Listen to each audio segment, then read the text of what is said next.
Welcome to Defeat Your Cravings, hosted by Dr. Glenn Livingston, PhD. Glenn has held his doctorate in psychology for more than 30 years and is also a former multi-million-dollar consultant to the big food industry and uses his experience to help you defeat your cravings. This show will help you to focus on dramatically reducing cravings and leave the diet mentality behind, so you can more easily and effortlessly achieve your health, fitness, and body composition goals. Please remember, no doctor-patient relationship is created via this show, and you are responsible for confirming any changes to your diet, health, or psychological routines with an appropriately licensed professional before implementing them. Now, before we get started, if you haven't yet downloaded the free smartphone app to access dozens of these recordings all in one place, as well as to avail yourself of a confidential community for support, motivation, and assistance, please visit the podcast link on defeatyourcravings.com as soon as possible. And now, here's your host, Dr. Glenn Livingston. Hey, it's the very good Dr. Glenn Livingston at defeatyourcravings.com, and I'm here with a kind-hearted lady named Jill, who has agreed to let me record this so that you can all benefit from her experience and strength and hope and wisdom, as well as her trials and tribulations and stumbles and falls. Right, Jill? That's right. Jill, could you start with just a little background about your history with food, what it was like, and what happened? Sure, you bet. Well, I think, like most people, the different aspects of who I am all have a facet in my relationship with food and my challenges and my experience with food. I am a travel and tourism writer and a jeweler. I travel a lot. I'm a busy landlord, and I live in Tucson. I'm in a long-term, 30-year relationship. And as I thought about this call, every one of these facets plays in to my relationship with food and my weight and wellness journey. Busy people with businesses to run, it might be common, it is for me. I like to find myself sitting down to a task and I become aligned with that task, but if I get out of alignment, I'll jump up and use food as avoidance. On the, say, traveling side, that means trying lots and lots of unusual or traditional foods, and that's very important to me. So portions can really play into my food guardrails. Being in Tucson, I don't know if you know this, we're the first United States UNESCO city of gastronomy. So that means a plethora of opportunities for new restaurant openings, and that lends to opportunities for food rules. Lastly, anybody in a relationship is going to know if you're on an emotional roller coaster, that can really have you jumping up to run to the fridge for a little bit of comfort or a little bit of soothing. I kind of am actually very much looking forward to looking at these facets and defining new ways of looking at rules and guardrails to help me align with really who I want to be, how I really see myself in my relationship with food. How is it working now? What are the guardrails that you have in place, and how is that working now? Well, I will say I'm probably going to be in perpetual maintenance mode. I'd like to think that I've only really needed to lose small amounts, 15, 20 pounds, 2 or 3 times in life. I have had a long track record of keeping it in, say, a 10-pound range.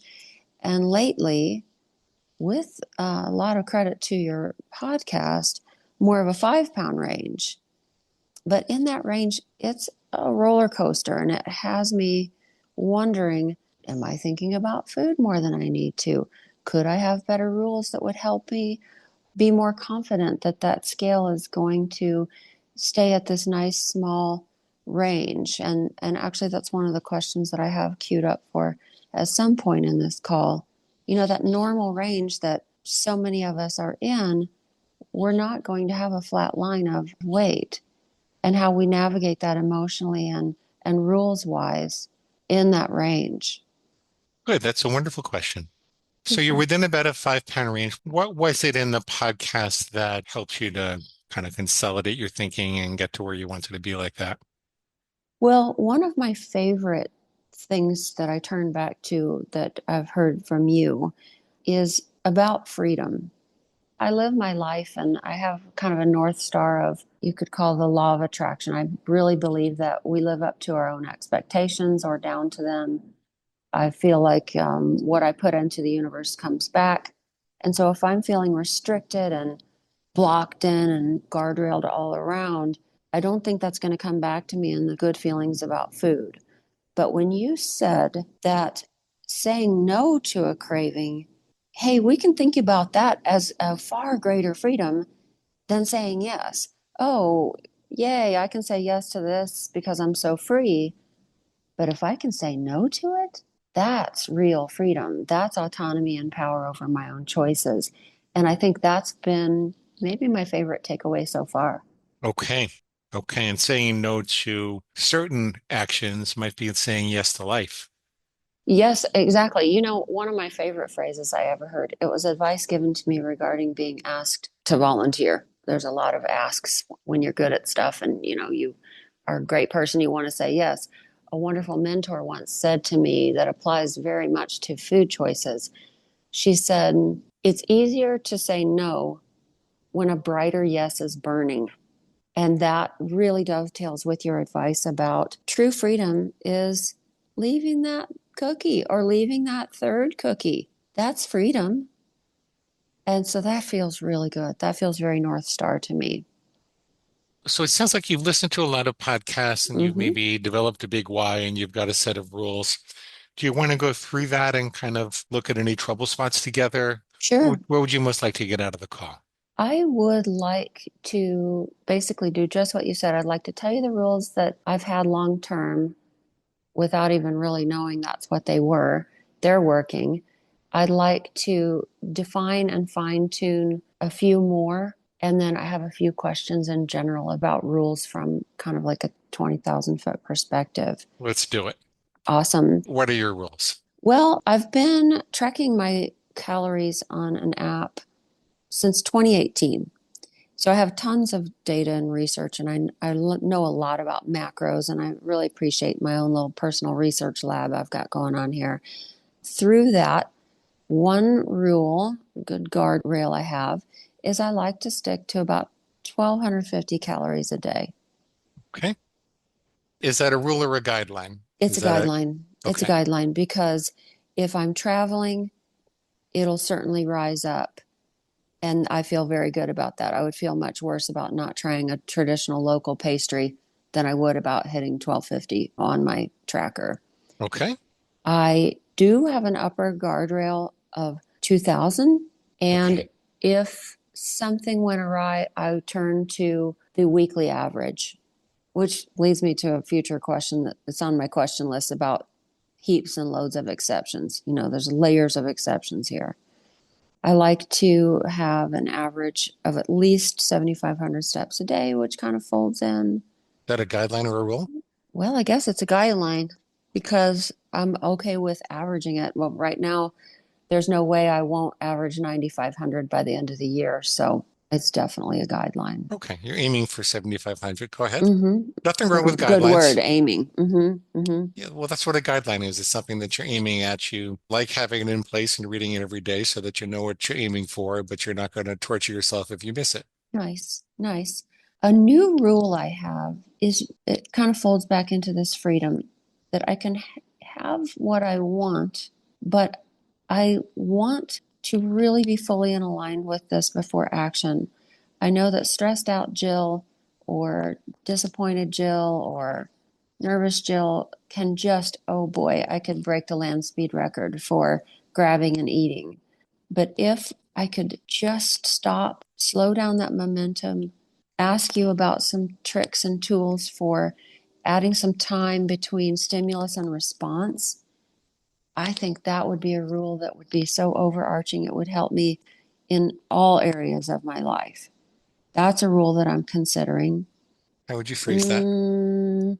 We could call that something like a conscientious pause or a food alignment. Alignment would be a word that would really resonate with me. I What can't what if, deny what that is in my heart, and I know that that's what I want. what if you said that I always take 3 deep breaths before a meal, Mm-hmm. before I consume calories? Mm-hmm.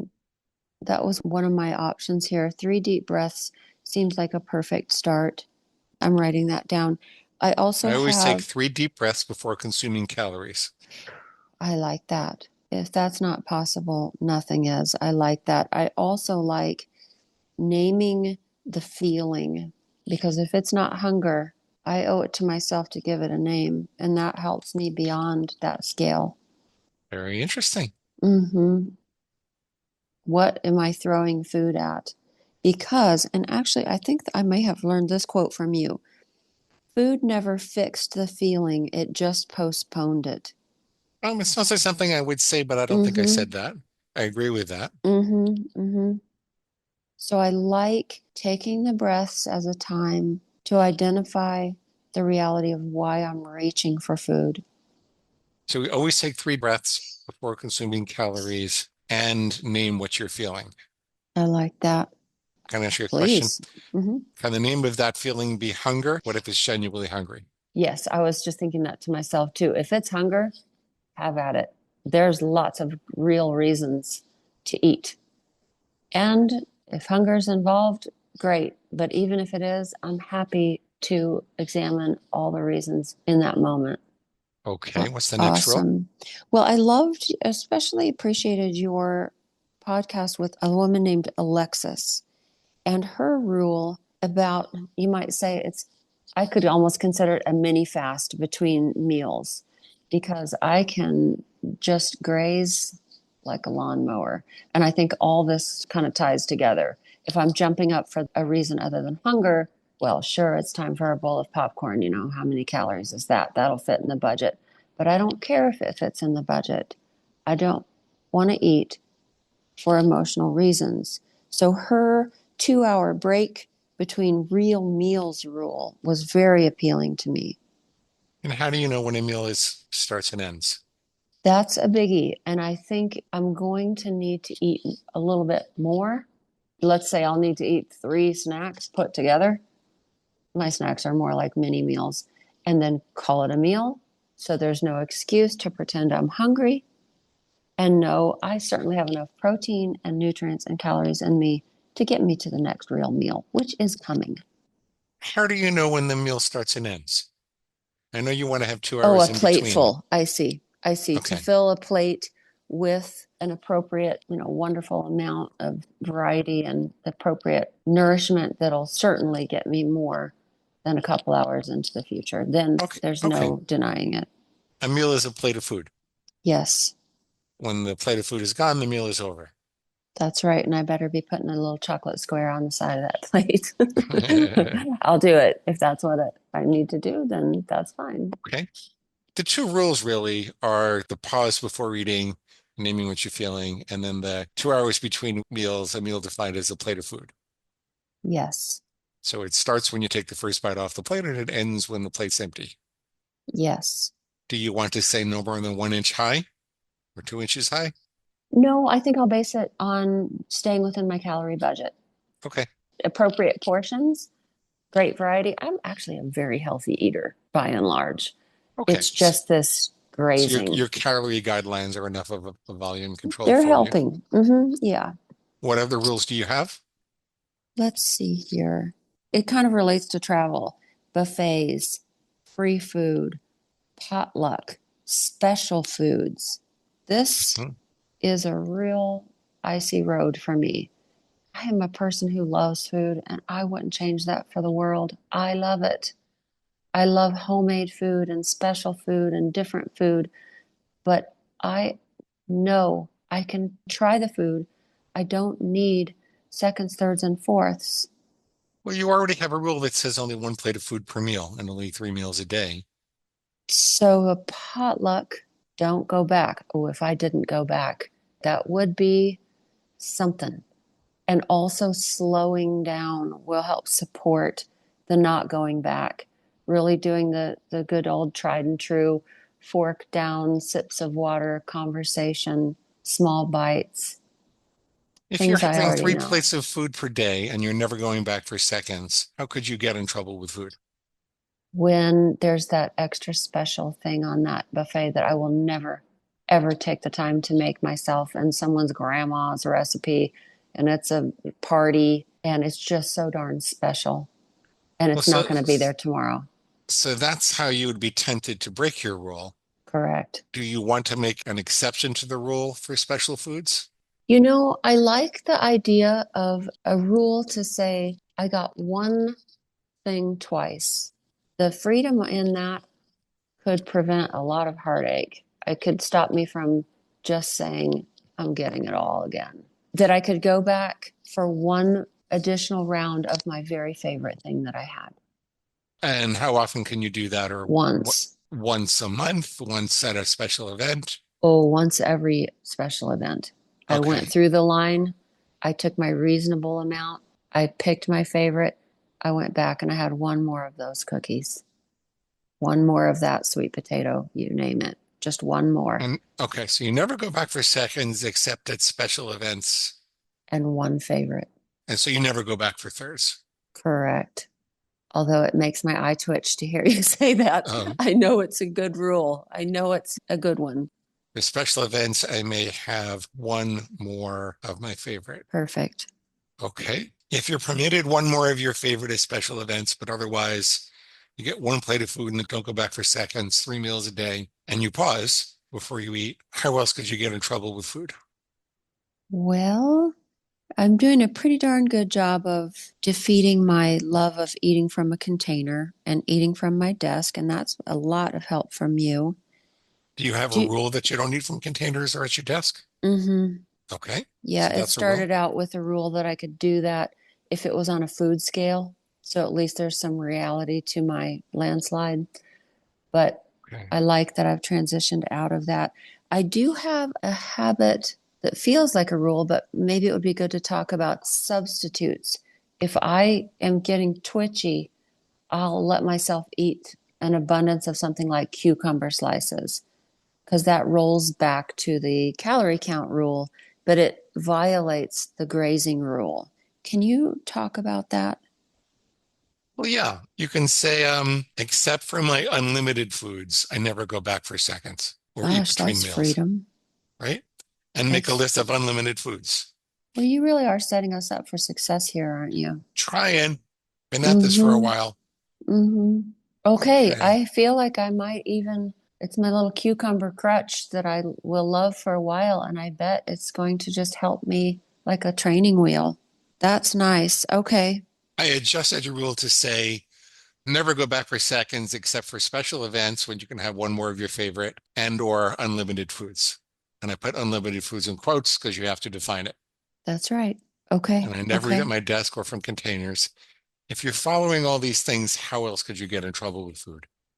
I think if I follow all those things, I'm going to be living in the identity of who I want to be with food.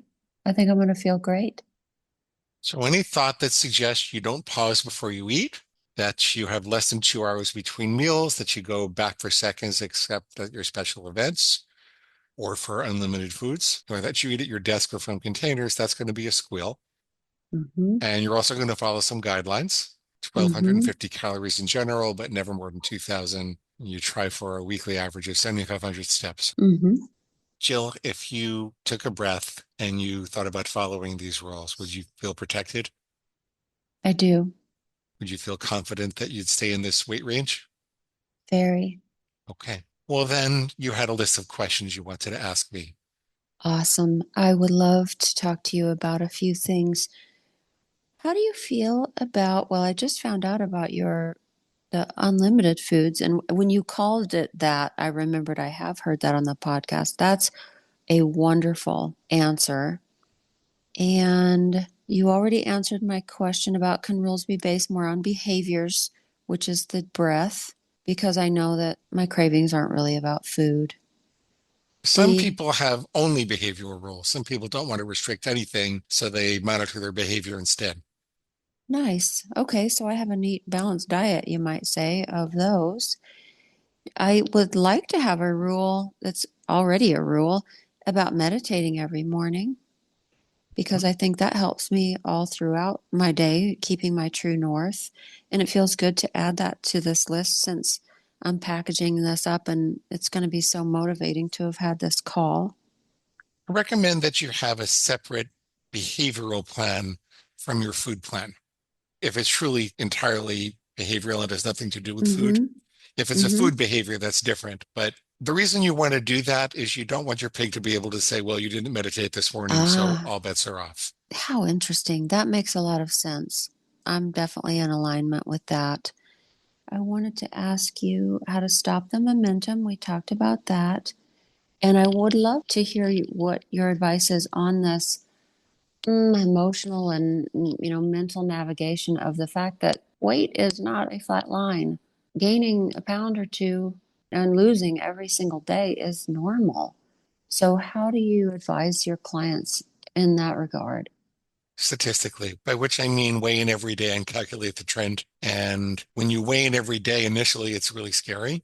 But over the course of a month or so, especially if you're using something like trendweight.com to calculate the trend, then those individual variations don't really mean anything to you.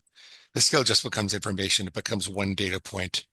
If you ask any statistician or scientist, how do you evaluate outcomes in a multivariate environment? That's what weight is. It's not dependent just on whether you actually gained weight or not, but how much salt did you have, and did you have a Mm-hmm. BM before you got weighed, and Mm-hmm. what time of the day are you weighing in, and how much water did you drink, and Mm-hmm. what's your sister's cousin's parakeet had for breakfast. You can eliminate all of that. A statistician will tell you take hundreds of observations, and eventually it starts to become clear what's going on. The pig squeals about the individual weights don't matter that much. In the short term, you need to write down exactly what the pig says. And there are a whole bunch of different squeals it could say about your weight. It could tell you that, oh my God, you only gained a half a pound from that binge. Let's go get some more. Uh-huh. Uh-huh. And I Yep. knew a lady who did that several hundred times. Uh-huh. That didn't work out so well for her. And so you tell them that I'm not a big garbage can trying to gain as much weight as I can get away with. I'm looking to live an addiction-free life. My Good body is my one. temple. Good The one. pig might Yeah. say that you lost a pound, so now you can celebrate, and you then tell it again, I'm not a big garbage can looking to fill myself up with slop as soon as it's empty. I'm a sacred human being. My food plan is sacred, and I want to live an addiction-free life. Write down all the specific Mm-hmm. squeals you hear about the scale, then refute them. And you might also want to keep a non-scales victory journal. Mm-hmm. Um, how is your digestion improving day by day? How is your skin improving? What about your energy level and your sleep and your attitude towards other people, your relationship with your kids or your husband or parents? Write down all the non-scale victories, because you'll start to realize it's really not about the weight, Mm-hmm. and that the primary goal starts to be just not to binge. And the weight is an artifact of that. The weight loss becomes an Mm-hmm. artifact. Mm-hmm. And see, eventually, when you use weight loss as your primary motivation, it's going to go away eventually. You're going to get close to your ideal weight, and people are going to stop telling you that you lost so much weight. You'll get it for, 6 months or a year while you're running into people who haven't seen you for a while. But then this is just going to be you. It's just going to be normal. And what are you going to use for motivation? When you notice that the scale is particularly motivating or demotivating, you want to tell yourself, this is a little dangerous. I want to be motivated by all the non-scale victories instead. Mm-hmm. I really like that. Boy, it really resonates when you said, I'm not just in this to try to get away with eating as much or as much garbage as I can. That I, I'm going to return to. That's going to help on that one cookie or one whatever return plate big time. yeah, I love being efficient and effective and beating the system. And I really kind of have an active engagement in life that way. And I think I'm doing that a little bit. And I can flip that story on myself. That's helpful. yeah. And Jill, the frantic, panicked response, that underlying agitation people feel about the scale, whether it's lower or higher, Mm-hmm. in and of itself is a squeal. Interesting. What you're striving for is freedom from food obsession, freedom from all the negative elements of the addiction. And weight loss happens, and I know that sometimes our doctors want us to make it happen faster, but it's really not the primary goal, and it won't last if you make it the primary goal. It's very paradoxical. Mm-hmm. That's a good one. I have been trying to not have the high of, oh, I'm down a half a pound, as much as I try not to have the low of, wow, I really blew it. Because neither one, I don't really have room for that in my good, balanced, easy, aligned life. It's not necessary. I really like that. I'm putting a star next to that one too. The frantic panics of the scale, which actually leads me to another question I didn't have written down. How do you speak about this false sense of scarcity? I am abundant. I can have, buy, find, make, eat just about anything if it's not something from another country. Why do we want to clean our plate? Why do we not stop eating when we're full? It's not rational. The brain is set up to let go of rationality when it perceives there to be an urgent opportunity or an emergency. And the key word is perceives. We're not really designed to sit between four walls, staring at a screen, hoping electrons fall into our bank account.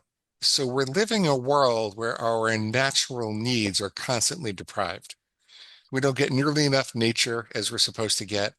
Most of us don't get enough sleep as we're supposed to get. We don't drink enough water. Most of us are not nourishing ourselves regularly, reliably, flooding our bodies with nutrition at a slight deficit if we want to lose weight. Most of us don't have enough social contact. And all of these things are really necessities for the organism that you are, for the human animal that evolved over hundreds of thousands of years in nature and is now living in a society which is very anti-instinctual. Mm-hmm. And the more of that distress that builds up, the less you're capable of using your rational brain. I used to think that knowledge was everything. And my original efforts to get better, my original efforts were to love myself thin, and that was mostly a waste of time, except for the emotional part of it. But when I started to get better, it was because I was using logic and disempowering all of the irrational excuses, the stupid things my pig would say. Then I eventually came to realize that, we got really good at that working with 2,000 clients over 10 years, or I guess it was 8 years at the time. We Mm-hmm. got really good at doing that very quickly. We could eliminate most people's excuses in a month. It would work great, except then 6 months down the road, they say, well, you took away all my excuses, but oh, well, what the hell? Screw it. I just want to do it. That's where we started investigating all this organismic distress. And we find that if people are jettisoning their rational thinking repeatedly, the answer is always in more self-regulation. It's always, I think it was Publius Cyrus was a Roman slave, and he said, rivers are easiest to cross at their source. So you need to Mm. analyze the sources of stress in your life and see if you can stop them from accumulating until it's too late. So when people make a horrific mistake and they say, why did I do that? I knew it was the wrong thing to do when I was doing it. Mm-hmm. We call that a conscious pig party. I then ask them about the couple of days before then. How was your sleep? How was your water? How was your nutrition? Were you overly stimulated? Did you have to make too many decisions? Inevitably becomes an issue of self-regulation. So we have so many wonderful rational tools, and they really do help, but you also have to work on the mental muscle that allows you to use rational tools, and that involves all the self-care. So is that helpful to you? It is. It is. I think I'm getting an A in the nature, social, water, nutrients, and sleep. The emotion one, I'm going to be really taking a good, loving look at. And oh, you might like this. I have this written down on my fridge. In Japan, there's a word. It's a kuchi sabisi. It means to eat because your mouth is lonely. Oh no. I know. Kuchi Isn't that kabisi. isn't that darling? Oh my So God. I'm really, really looking to reduce that in my life and taking this advice to stop and name it and breathe. I just sort of feel a power rush just thinking about it. I really, really appreciate. Gosh, I feel so lucky to have had this call. Oh, good. So Yeah. I'm so glad, Jill. Do you have more questions? I don't think so. I think I have really checked off every single one of these, all of these. And I'm going to adapt my vision statement. Is that what you call those? A Oh, vision and statement a for big why. the big why to reflect this call content. And No, I just appreciate any other words of wisdom that you've got that apply to me and everyone else. I'll take it. But this has been a wonderful call. Well, now I'd like to say something brilliant, but I'm not sure if I can because I'm thinking about Cucci Savisi. Okay. Until next time then. Thank you so much. Bye. Ciao. And that brings us to the end of today's broadcast of Defeat Your Cravings, hosted by Dr. Glenn Livingston. Now, if you'd like to find out more about the products and services Dr. Glenn offers to help you dramatically reduce your cravings and stop overeating in 90 days or less, please visit defeatyourcravingscoaching.com. That's defeatyourcravingscoaching.com. Thanks.